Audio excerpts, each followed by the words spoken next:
Railway yard से गुजरते हुए माल गाड़ी ने निस्फ घंटा लगा दिया। आखिर एक हल्के से धचके के साथ रुक गई। मैंने सुराख में से एक बार फिर बाहर देखा। प्लेटफॉर्म कुछ फासले पर सामने की तरफ था। बीच में 2 रेलवे लाइनें थीं। अब सबसे बड़ा मसला डिब्बे से बाहर निकलने का था। डिब्बा बाहर से बंद था। जब तक कोई उसे बाहर से न खोलता मैं नीचे नहीं उतर सकता था। आदमियों की आवाजें आने लगी। ये शायद रेलवे के मुलाजिमीन थे और बंगला बोल रहे थे। बाहर अभी अंधेरा था। कोई शख्स डिब्बे के पहियों पर हथौड़े की जरब लगाते गुजर गया। मैंने सुराख के साथ आंख चिपका दी। मुझे कोई आदमी दिखाई न दिया। गाड़ी रुकने से डिब्बे में हब्स हो गया था। मुझे ऐसी आवाजें सुनाई थी जैसे कुछ लोग पीछे से मालगाड़ी के दरवाजे खोलते चले आ रहे हैं। मैं डिब्बों के पीछे छुप गया। मेरे डिब्बे का दरवाजा भी खोल दिया गया। ये रेलवे के आदमी थे। वो तेज लहजे में बातें करते आगे बढ़ गए। ये सिर्फ मालगाड़ी के डिब्बों के दरवाजे ही खोल रहे थे जो मेरे लिए आजादी का पैगाम था। जब आवाजें दूर चली गईं तो मैंने सर बाहर निकाल कर देखा। रेलवे मुलाजिमीन की एक टोली हाथ में लालटेन पकड़े मुझसे काफी फासले पर एक डिब्बे का दरवाजा खोल रही थी। मैंने मौका गनीमत जानकर डिब्बे से बाहर छलांग लगा दी और रेलवे लाइन पर गिर पड़ा। जल्दी से खुद को संभाला और दौड़कर प्लेटफॉर्म पर चढ़ गया। प्लेटफॉर्म सुनसान था। मैं एक लम्हा भी जाया किए बगैर ये मालूम करना चाहता था कि ये कौन सा स्टेशन है। मैं बंगाली कुर्ते पाजामे में मलबूस था। छोटा सा पुल अबूर करके मैं दूसरे प्लेटफॉर्म पर आ गया। यहाँ कुछ बंगला मुसाफिर मर्द और औरतें अपने अपने सामान की गठरियों के पास सो रहे थे। किताबों और चाय के स्टॉल भी थे। एक जगह मुझे अंग्रेजी में कमलापुर लिखा हुआ नजर आया। मेरे दिल में इत्मीनान की लहर दौड़ गई। ढाका रेलवे स्टेशन का नाम कमलापुर ही था। मैं ढाके पहुंच चुका था। मैं सेकंड क्लास की इंतजार गाह में दाखिल हो गया। यहाँ भी मुसाफिर अपने सामान के पास सो रहे थे। मैंने बाथरूम में जाकर मुंह हाथ धोया। आईने में अपनी सूरत देखी। मैं पहले से कुछ कमजोर हो गया था और मेरा रंग भी सांवला हो रहा था। यहाँ मैंने एक बंगाली हजाम से शेव बनवाई। उसे 100 का नोट दिया तो वो बोला कि मेरे पास छुट्टा नहीं है। टी स्टॉल वाले से 1 रुपया लेकर हजाम को दिया। डट कर नाश्ता किया। मैं बंगला की बजाय उर्दू में बात कर रहा था। मैंने महसूस किया कि टी स्टॉल वाला बंगाली मुझे मुश्तबा बल्कि नापसंदीदा निगाहों से देख रहा था। ये मुजीबुर रहमान और भारतीय हुकूमत के कारिंदों की जानिब से मगरबी पाकिस्तान वालों के खिलाफ चलाई हुई मुहिम का असर था। लेकिन अभी हालात इतने खराब नहीं हुए थे। प्लेटफॉर्म पर मैंने मगरबी पाकिस्तान के कुछ सिपाहियों को भी पहरा देते देखा। मैं भारत की सरहद पार करके मशरकी पाकिस्तान में दाखिल होने पर बेहद खुश था। मुझे आजादी और कुशादगी का एक नया एहसास हो रहा था। मैं मौत के मुंह से निकलकर वतन पाक की सरजमीन पर पहुंच गया था। मेरे पास 100 रुपए के करीब पाकिस्तानी करेंसी थी। ढाका मेरे लिए अपना मगर अजनबी शहर था। मैं यहाँ किसी को नहीं जानता था। मेरा इरादा था कि किसी जगह थोड़ा बहुत काम करके हवाई जहाज का किराया जमा करूं और ढाका से लाहौर चला जाऊं। लेकिन हालात क्या रुख इख्तियार करने वाले थे और किस्मत मेरे लिए किस किस्म के सनसनीखेज वाकयात का ताना बाना बुन रही थी, मुझे उसकी कोई खबर न थी। मैंने सिगरेट का एक पैकेट खरीदा और सिगरेट सुलगा कर एक खाली बेंच पर गौर करने लगा कि मुझे किस जगह काम मिल सकता है। मैं आधी सिगरेट नोश नहीं था, बस कभी कभी शौकिया सिगरेट नोशी कर लिया करता था। दिन का उजाला फैला तो मैंने सोचा कि शहर का रुख करना चाहिए। मशरकी पाकिस्तान के शहरों के नामों से वाकिफ तो था मगर पहली बार यहाँ आया था। मेरे पास किसी शहर का टिकट नहीं था। इससे पहले के टिकट चेकर प्लेटफॉर्म के गेट पर आकर अपनी ड्यूटी संभालता, मैं रेलवे स्टेशन की शानदार ड्यूटी में पहुंच गया। सुबह हो चुकी थी। मुसाफिरों की रेल पेल शुरू हो गई थी। साइकिल रिक्शे और मोटर गाड़ियां मुसाफिरों को ला रही थी। साड़ी पोश बंगला और बिहारी खवातीन अपने अहले खाना और बच्चों के साथ रेलवे स्टेशन में दाखिल हो रही थी। मैंने एक फौजी सिपाही को देखा जो शक्ल सूरत से ही पंजाबी लग रहा था। मैंने उसके पास जाकर सलाम किया। वो मेरी तरफ देखने लगा। मैंने उसे पंजाबी में बताया कि मैं सिलहट की एक टी कंपनी में काम करता था। वहाँ से जवाब मिल गया है। अब काम की तलाश में ढाका आया हूँ। क्या आप मुझे यहाँ कोई सस्ता सा होटल बता सकते हैं जहाँ मैं कुछ दिन रह सकूं? ये सिपाही 12वीं पंजाब रेजिमेंट का था। बड़ी खुश अखलाकी से बोला, यहाँ कई सस्ते होटल हैं लेकिन आजकल यहाँ के लोग मगरबी पाकिस्तान वालों और खास तौर पर पंजाबियों के खिलाफ हैं। तुम ऐसा करो कि रिक्शे में बैठकर मोहम्मदपुर चले जाओ। वो पंजाबियों का गढ़ है। वहाँ तुम्हें सस्ता होटल भी मिल जाएगा और मुमकिन है कि कहीं काम भी मिल जाए। मैंने उसका शुक्रिया अदा किया और रिक्शे में बैठकर उसे मोहम्मदपुर चलने को कहा। साइकिल रिक्शे वाला बंगाली था। रिक्शा ढाका शहर की मुख्तलिफ सड़कों से गुजरता हुआ एक कुशादा सड़क पर पहुंचा जिसकी दोनों तरफ बड़ी बड़ी बिल्डिंगें थी। बीच में सब्जे की एक रविश थी। नारियल और पाम के दरख्त सुबह की खुशगवार हवा में आहिस्ता आहिस्ता झूम रहे थे। ढाका काफी खूबसूरत और बड़ा शहर था। रिक्शा बाएं तरफ घूमकर गवर्नमेंट हाउस के करीब से गुजरा। उस इमारत पर पाकिस्तान का झंडा लहरा रहा था। रिक्शा एक बहुत बड़े गेट में दाखिल दाखिल हो गया। उस गेट की पेशानी पर उर्दू और बंगला में अय्यूब गेट लिखा हुआ था। इससे पहले मुझे बाजारों में कहीं कहीं उर्दू के बोर्ड भी नजर आ रहे थे। यहाँ दाखिल होने के बाद उर्दू के बोर्ड काफी तादाद में नजर आए। रिक्शे वाले ने बताया कि हम मोहम्मदपुर में दाखिल हो चुके हैं। मोहम्मदपुर में ही वो धान मंडी भी थी जहाँ अवामी लीग के लीडर शेख मुजीबुर रहमान का बंगला था, मगर उस इलाके में मगरबी पाकिस्तान के पंजाबियों की अक्सरियत थी। एक जगह मैंने खान होटल का बोर्ड देखा तो रिक्शे वाले को उधर चलने का इशारा किया। मैंने उस होटल में एक कमरा किराए पर ले लिया। सबसे पहला काम मैंने ये किया कि कमरे का दरवाजा बंद करके पलंग पर गिर पड़ा और ऐसी गहरी नींद सोया कि दोपहर के 2-2:30 बजे जाकर आंख खुली। मैं हाथ मुंह धोकर नीचे आ गया। एक मेज पर बैठकर भिंडी, तोरी और रोटी खाई। चाय का कप मंगवाया और चाय पीते ही सोचने लगा कि मुझे यहाँ किसी से मिलना चाहिए ताकि मुझे कोई लिखने पढ़ने का काम मिल जाए और मैं लाहौर जाने का एयर टिकट हासिल कर सकूं।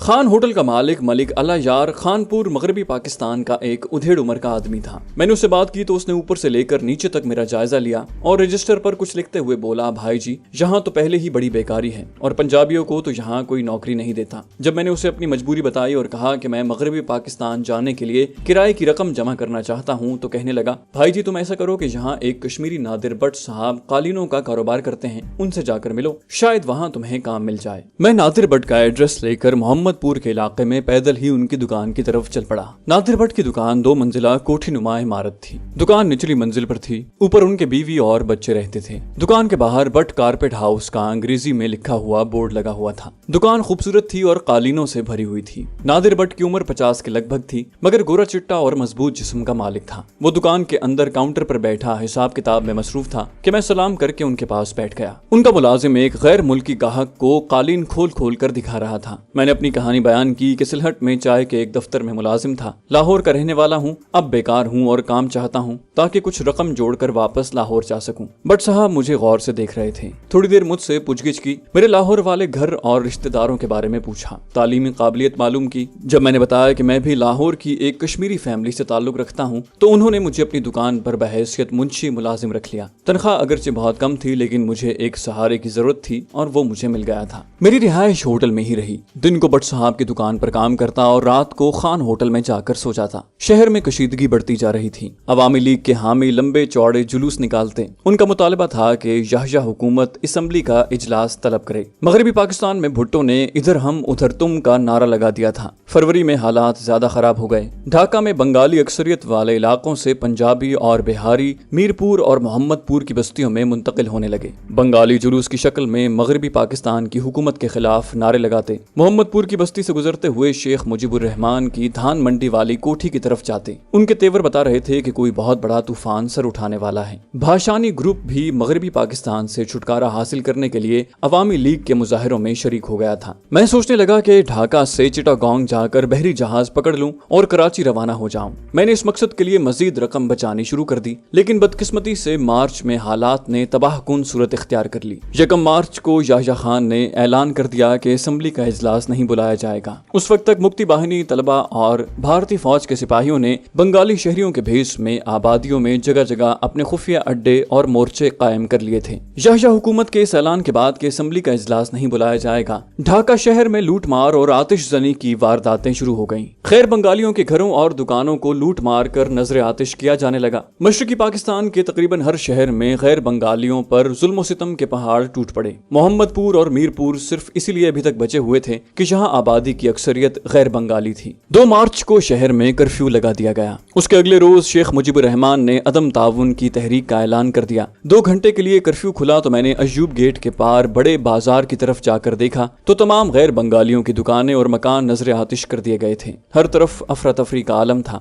बंगाली भूखे भेड़ियों की तरह गुर्राते फिर रहे थे। गैर बंगाली भारी तादाद में हुजूम दर हुजूम एयरपोर्ट की तरफ भागे जा रहे थे। पाक फौज ने एयरपोर्ट पर कब्जा कर लिया था। बंगाली पुलिस और फौजी रेजिमेंटें बगावत करके असलहा लेकर मुक्ति बाहिनी के साथ जा मिली थी। बट कारपेट हाउस का कारोबार भी ठप हो गया था। गैर मुल्की गाहक भी उधर का रुख करते हुए घबराते थे। मेरा लाहौर वापस जाने का प्रोग्राम भी खटाई में पड़ गया था। फिर भी बट साहब ने मेरे लिए हवाई जहाज का टिकट हासिल करने की कोशिश शुरू कर दी, मगर टिकटें ब्लैक हो रही थीं और मुसाफिरों की एक भारी तादाद पहले ही से वेटिंग लिस्ट पर थी। बट साहब ने मुझे तसल्ली देते हुए कहा कि हालात जल्द ठीक हो जाएंगे, फिर तुम इत्मीनान से पाकिस्तान चले जाना, मैं खुद तुम्हें टिकट खरीद कर दूंगा। मगर अब वक्त गुजर चुका था, गैर बंगालियों का कत्लेआम हो रहा था। बंगाली तलबा ने जब देखा कि मगरबी पाकिस्तान के लोग एयरपोर्ट की तरफ भाग रहे हैं तो उन्होंने अय्यूब गेट के सामने वाली बड़ी सड़क पर बाकायदा चौकी बना ली और एयरपोर्ट की तरफ जाने वालों का सामान लूटने लगे। पहले ही रोज पंजाबियों को रोका गया तो उन्होंने अपना सामान चेक करवाने से इनकार कर दिया। एक बंगाली ने चाकू से एक पंजाबी की आंखें निकाल दी, दूसरा भागा तो उसे हुजूम ने पकड़कर कत्ल कर दिया। राजशाही, चिटागोंग, बोगरा, रंगपुर, सिलहट और दूसरे अहम शहरों से भी इसी किस्म की भयानक खबरें आ रही थीं।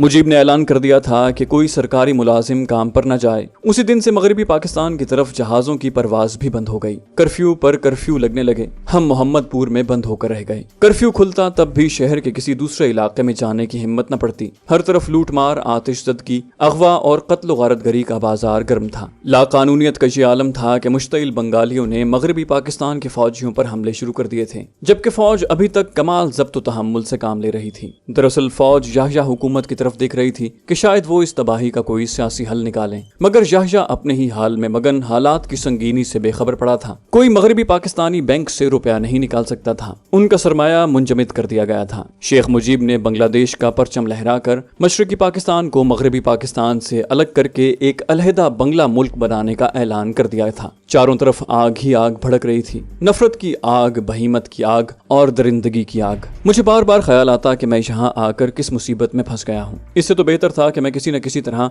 मशरकी पंजाब की जानिब से सरहद पार करने की कोशिश करता, जबकि मैं हजारों मील दूर वहशी दरिंदों के दरमियान एक पिंजरे में कैद होकर रह गया था। मोहम्मदपुर के गैर बंगाली अपनी जानें बचाने के लिए रातों को पहरा देते, जहाँ बंगालियों की तादाद बहुत कम थी, इसलिए ये और मीरपुर की बस्ती अभी तक महफूज थी। एक दिन कर्फ्यू खुला तो मैं बंगाली लिबास पहनकर बट साहब को बताए बगैर रिक्शे में सवार हुआ और एयरपोर्ट पहुंच गया। चूंकि मेरे पास कोई सामान नहीं था और लिबास बंगालियों जैसा था, इसलिए चेक पोस्ट पर मुझे किसी ने न पूछा। लेकिन बाद में एहसास हुआ कि मैंने बहुत बड़ा खतरा मोल लिया था, क्योंकि मेरा रंग गैर बंगाली होने की गमाजी कर रहा था। एयरपोर्ट पहुंचा तो 1947 के महाजरीन की जो तस्वीरें अखबारों में देखी थी वो याद आ गईं। पंजाबी, बिहारी और पठान कुंबे हुजूम की शक्ल में वहां पड़े हुए थे। उस सारे इलाके को पाक फौज के जवानों ने अपने कब्जे में लेकर यहाँ मोर्चे बना रखे थे, जिसकी वजह से इन कुंबों की जानें बची हुई थी। यहाँ से ढाका छावनी का इलाका शुरू होता था। सड़क पर एक रुकावट खड़ी थी, जो कार वगैरह छावनी में दाखिल होती उसकी तलाशी ली जाती और उसके बोनट पर से स्याह झंडा उतरवा लिया जाता। यहाँ मुझे पाक फौज के एक सूबेदार मेजर से बात करने का मौका मिला।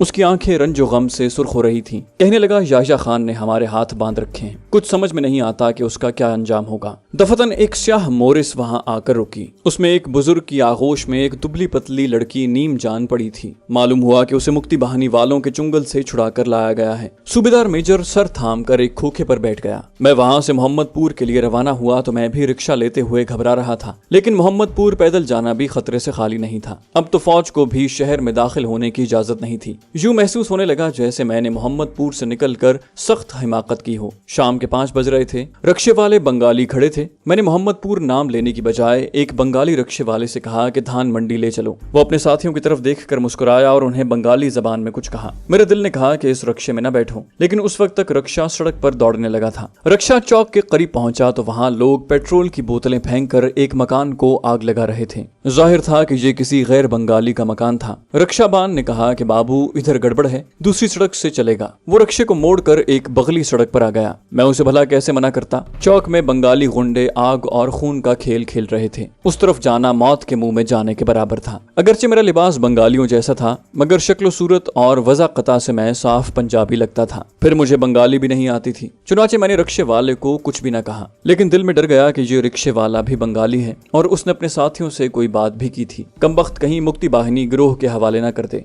रक्शा 2-3 ज़ैली सड़कों से गुजर कर एक ऐसी सड़क पर आ गया जो उससे पहले मैंने नहीं देखी थी। यहाँ एक तरफ पानी की बड़ी टैंकी थी। मैंने रक्शे वाले से कहा कि वो किस तरफ आ गया है। उसने टूटी फूटी उर्दू में कहा, बाबू उधर खतरा है, तुम फिक्र न करो, हम तुम्हें घर पहुंचा देगा। बंगाली नौजवानों की एक टोली फुटपाथ पर लाठियां उठाए खड़ी थी। मेरा रक्षा उनके करीब से गुजरा तो उन्होंने मुझे खा जाने वाली नजरों से देखा। मैं रक्षे में सिमट कर बैठ गया। रक्षा उनसे थोड़ी दूर ही गया होगा कि एक धमाका हुआ और रक्षा उछल पड़ा। मेरे पीछे बारूद का धुआं ही धुआं फैल गया था। रक्षा ड्राइवर ने रक्षे को गिरते गिरते संभाल लिया और चीख कर बोला, बाबू बम मारा है। और उसके साथ उसने रक्षे को सारा जोर लगाकर चलाना शुरू कर दिया। मेरा दिल जोर जोर से धड़क रहा था। मैंने दुश्मन के मोर्चों में घुसकर उनकी बड़ी बड़ी तोपें बमों से उड़ा दी थी, मगर इतनी घबराहट उस वक्त भी नहीं हुई थी। एक अजीब सूरत हाल थी। मौत मुझसे आंख मचोली खेल रही थी। बंगाली रिक्शा ड्राइवर रक्षे को तूफानी रफ्तार से चलाते हुए खुदा जाने किधर किधर घुमाता हुआ कहां से कहां जा निकला था। ऊपर से शाम हो रही थी। मुझे फिक्र लाहक हो गई कि खुदा जाने जिंदा मोहम्मदपुर पहुंच भी सकूंगा या नहीं। मैंने रक्षे वाले से कहा कि वो मुझे कहां ले आया है। हम एक ऐसी छोटी सी नीम पुख्ता सड़क पर खड़े थे जिसके एक जानिब गंदा नाला था और दूसरी तरफ पुरानी वजह के मकान बने हुए थे। ये सारी बंगला आबादी थी। रक्षे वाले ने कहा, बाबू मैं मुसलमान हूँ, जानता हूँ तुम भी मुसलमान हो और पंजाबी हो, तुम कालीन वालों के यहाँ काम करते हो। मेरे बदन में खौफ की लहर सी दौड़ गई। खुदा जाने ये बंगाली रिक्शा ड्राइवर घेर कर मुझे किस दुश्मन इलाके में ले आया था, लेकिन उसकी बातों से मुझे कुछ हौसला हो गया था। उसने रिक्शा आगे बढ़ा दिया। हम गंदे नाले के साथ साथ जा रहे थे। आगे पुल आ गया। अभी हमारा रिक्शा पुल से कुछ फासले पर था कि पुल पर धमाका हुआ। बंगाली रिक्शे वाले ने रिक्शा रोक लिया और नीचे उतर गया। पुल पर मैंने आदमियों का एक हुजूम देखा जो एक औरत और एक आदमी को पकड़कर घसीटते हुए ला रहे थे। मेरे देखते ही देखते उन्होंने दोनों की गर्दनें काट कर लाशें गंदे नाले में फेंक दी। रिक्शा ड्राइवर ने तेजी से रिक्शे को पीछे मोड़ा और जल्दी जल्दी पांव मारता हुआ उस कच्ची सड़क पर आ गया जहां पुरानी तर्ज के मकान थे और बंगाली बच्चे बाहर खेल रहे थे। वो कांपती हुई आवाज में बोला, बाबू ये मुक्ति बाहिनी वाले हैं। साइकिल रिक्शा नीम पुख्ता सड़क पर हिचकोले खाता तेजी से मकानों की कतार के पीछे मुड़ गया। फिर एक बोसीदा बिल्डिंग के अहाते में दाखिल हो गया। रिक्शा ड्राइवर ने मुझे उतरने को कहा। मैं उसके रहमो करम पर था। उसकी बात मानने के सिवा कुछ नहीं कर सकता था। वो मुझे मुक्ति बाहिनी वालों का साथी लगने लगा था। मैंने उसे उर्दू में सिर्फ इतना पूछा कि वो मुझे कहाँ ले आया है। बंगाली रिक्शा ड्राइवर ने कोई जवाब न दिया और अपने पीछे आने का इशारा किया। अहाते में एक तारीख जीना ऊपर को जाता था। बाबू अभी खतरा है, ऊपर आ जाओ। मेरे लिए तो ऊपर भी खतरा था, लेकिन धड़कते हुए दिल के साथ जीना चढ़ने लगा। एक दुबली सी सफेद साड़ी पोश औरत मुझे देखते ही एक तरफ हटकर अपने हाथ साड़ी के पल्लू से पहुंचने लगी। वो बर्तन धो रही थी। बंगाली रिक्शा ड्राइवर ने उसे बंगला जबान में जल्दी जल्दी कुछ कहा और फिर मुझे कमरे में ले जाकर तख्त पर बिठा दिया। वो खुद खिड़की में से नीचे झांकने लगा। उसने खिड़की बंद कर दी और साड़ी पोश औरत को आवाज दी जो उसकी बीवी थी। वो मेरे लिए चाय बनाकर ले आई। वो बोला, मेरा नाम लाल मियाँ है, ये मेरी बीवी जुलेखा है। इस वक्त तुम्हारा बाहर निकलना खतरनाक है। तुम रात यहाँ रहो, सुबह सुबह मैं तुम्हें मोहम्मदपुर छोड़ाऊंगा। मैंने उसका शुक्रिया अदा किया और कहा कि उसका घर भी मेरे लिए महफूज नहीं है, मुक्ति बाहिनी वाले यहाँ भी आ सकते हैं। वो बोला, हम तुम्हें छुपा देंगे, तुम फिक्र न करो, मैं जाग कर पहरा दूंगा। एक नई मुसीबत पैदा हो गई थी। मैं उस वक्त को कोसने लगा जब घर से एयरपोर्ट के लिए निकला था। मुझे हालात की संगीनी का एहसास था। थोड़ी देर कबल मैं अपनी आंखों से एक गैर बंगाली औरत और मर्द को कत्ल होते देख चुका था। ये कत्ले आम पूरे मशरकी पाकिस्तान में जारी था। रात के अंधेरे ने बाहर नीम पुख्ता सड़क को अपनी लपेट में ले लिया था। कहीं कहीं खंबे की कोई मध्यम सी बत्ती जल रही थी। लाल मियाँ ने मुझे दाल भात खिलाया। मुझे नादिर भट्ट साहब का ख्याल आने लगा। वो यकीनन मेरे बारे में परेशान होंगे और जब रात को मैं उनके पास नहीं पहुंचूंगा तो वो यही समझेंगे कि मेरे साथ कोई हादसा हो गया है। लाल मियाँ बाहर दालान में चूल्हे के पास बैठा अपनी बीवी से चाय बनवा रहा था कि अचानक नीचे शोर हुआ। लाल मियाँ लपक कर मेरे कमरे में आया। उसने खिड़की खोलकर नीचे देखा। किसी ने नीचे से आवाज दी। लाल मियाँ ने ऊपर से जवाब दिया। बातें बंगला जबान में हो रही थी जो मेरी समझ से बाहर थी। उसने जल्दी से खिड़की बंद की और बोला, वो मोहल्ले के आदमी हैं। वो इलाके में गैर बंगालियों को कत्ल करना और उनके मकान लूटने के लिए मुझे साथ ले जाने आए हैं। तुम घबराना नहीं, बाबू मेरी जुलेखा पहरा देगी, इधर कोई नहीं आएगा। ये कहकर वो तेजी से सीढ़ियां उतर गया। शायद वो गुंडों को हर मुमकिन जल्दी से अपने मकान से आगे ले जाना चाहता था। मैं कमरे में खामोश बैठा रहा। जुलेखा ने मुझे चाय ला कर दी और टूटी फूटी उर्दू में मुझे हौसला दिया और कमरे का दरवाजा बाहर से बंद करके ताला लगा दिया।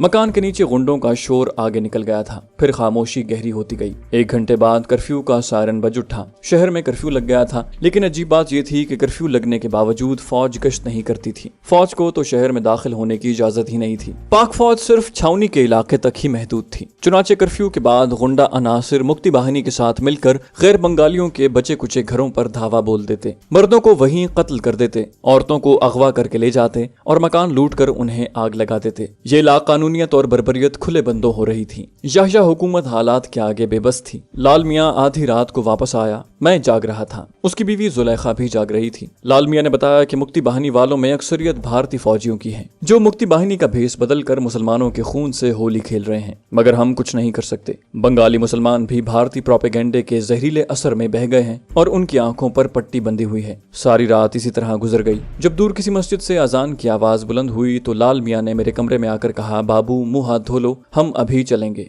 मैंने गुस्ल खाने में जाकर मुंह पर पानी के छींटे मारे और बाहर आकर लाल मियाँ से कहा, अभी तो कर्फ्यू लगा है। लाल मियाँ ने कहा, अजान हुई है, अभी कर्फ्यू खुल जाएगा। चंद लम्हों के बाद कर्फ्यू खुलने का सायरन हुआ। लाल मियाँ मुझे लेकर नीचे आ गया। बिल्डिंग के अहाते में एक तरफ उसकी साइकिल रिक्शा खड़ी थी, यहाँ अंधेरा था। लाल मियाँ ने अहाते से बाहर सड़क पर जाकर सूरत हाल का जायजा लिया, फिर लपक कर आया और बोला, सड़क खाली है, बैठ जाओ, हम मोहम्मदपुर जाएंगे। मैं कलमा शरीफ का विर्द करता हुआ रिक्शे में बैठ गया। सुबह की ठंडी हवा में पिछले पहर के फीके अंधेरे में से गुजरता हुआ मोहम्मदपुर की तरफ रवाना हो गया। मेरे लिए ये सारे रास्ते अनजाने थे। लाल मियाँ रिक्शे को कभी तेज कर देता और कभी आहिस्ता चलाता। कई छोटी छोटी वीरान गलियों से गुजरकर जब वो बड़ी सड़क पर आया तो मैंने उस सड़क को पहचान लिया। सड़क सुनसान पड़ी थी, कहीं कहीं कोई दुकान टूटी हुई दिखाई देती जिसका सामान बाहर बिखरा हुआ होता। ये सड़क आगे जाकर अय्यूब गेट की तरफ मुड़ जाती थी। वहां से हमें मोहम्मदपुर में दाखिल होना था। जब रिक्शा मोड़ से घूमा तो एक तरफ से दो आदमी सामने आ गए। उनके हाथों में लाठियां थी और वो पुलिस की वर्दी में थे। लाल मियाँ ने उन्हें देखते ही रिक्शे की रफ्तार तेज कर दी। दोनों आदमी हमारे रिक्शे की तरफ भागे। रिक्शा और तेज हो गया। लाल मियाँ गद्दी के ऊपर लेट गया और तूफानी अंदाज में पैडल चलाने लगा। पीछे से रिक्शे पर एक लाठी जोर से लगी। मैंने सर नीचे कर लिया। रिक्शा तूफानी रफ्तार के साथ अय्यूब गेट में से गुजरकर मोहम्मदपुर में दाखिल हो गया। लाल मियाँ ने रफ्तार कम न की। म्यूनिसिपल हॉल की एक मंजिला इमारत के पास कुछ गैर बंगाली नमाज के लिए मस्जिद की तरफ जाते नजर आए। लाल मियाँ ने पैडल चलाना बंद कर दिए। वो बुरी तरह से हाँप रहा था। मैंने सर उठाकर पीछे देखा। दोनों बंगाली पुलिस वाले गायब हो चुके थे। लाल मियाँ ने एक मस्जिद के आगे जाकर रिक्शा रोक लिया और उतरकर फुटपाथ पर बैठ गया। उसकी सांस फूली हुई थी। मैं भी उतरकर उसके पास बैठ गया। जब उसकी सांस दुरुस्त हुई तो बोला, मुक्ति बहानी वाले थे, मैं इन्हें पहचानता हूँ, खुदा ने तुम्हें बचा लिया है। मैंने लाल मियाँ का हाथ पकड़कर प्यार से दबाया और कहा कि वो एक सच्चा मुसलमान है और मैं उसका एहसान जिंदगी भर नहीं भुला सकूंगा। वो बोला, बाबू तुम्हें किसके मकान पर जाना है, चलो मैं तुम्हें छोड़ाऊं। मैंने कहा कि मैं अपने इलाके में हूँ, मगर तुम अभी मत जाओ, वो मुक्ति बहानी वाले तुम्हें पकड़ लेंगे। वो मुस्कुराया, बाबू मैं अब धान मंडी की तरफ से जाऊंगा। मैंने जेब से 100 रुपए का नोट निकाल कर उसे देना चाहा तो उसने लेने से इनकार कर दिया। बोला, बाबू सारे बंगाली ऐसे नहीं होते। ये कहकर वो रिक्शे पर सवार हुआ और मेरे देखते देखते धान मंडी की तरफ जाती गलियों में गायब हो गया। मेरा दिल मफलूकुल हाल मगर सच्चे बंगाली मुसलमान की मोहब्बत के जज्बात से लबरेज हो गया। उसने अपनी जान खतरे में डालकर मुझे एक से ज्यादा मर्तबा मौत के मुंह से बचा लिया था। नादिर भट्ट साहब ने मुझे अपने सामने देखा तो अल्लाह का शुक्र अदा किया और मुझे गले लगा लिया। तुम कहाँ चले गए थे, हम तुम्हारी जिंदगी से मायूस हो चुके थे। मैंने उन्हें मुख्तसर अल्फाज में अपनी रुदात सुनाई और वापस खान होटल आ गया। मैं अपने कमरे में चारपाई पर लेटा ही था कि धान मंडी की तरफ धमाका हुआ और फिर परिंदों का शोर सुनाई देने लगा। लोग मकानों से बाहर निकल आए। मालूम हुआ कि मुक्ति बहानी वालों ने इकबाल स्कूल पर बम मारा है। फिर दिन निकल आया और मैंने सोने की बजाय गुस्ल करके कपड़े बदले, नाश्ता किया और भट्ट कारपेट हाउस पहुंच गया।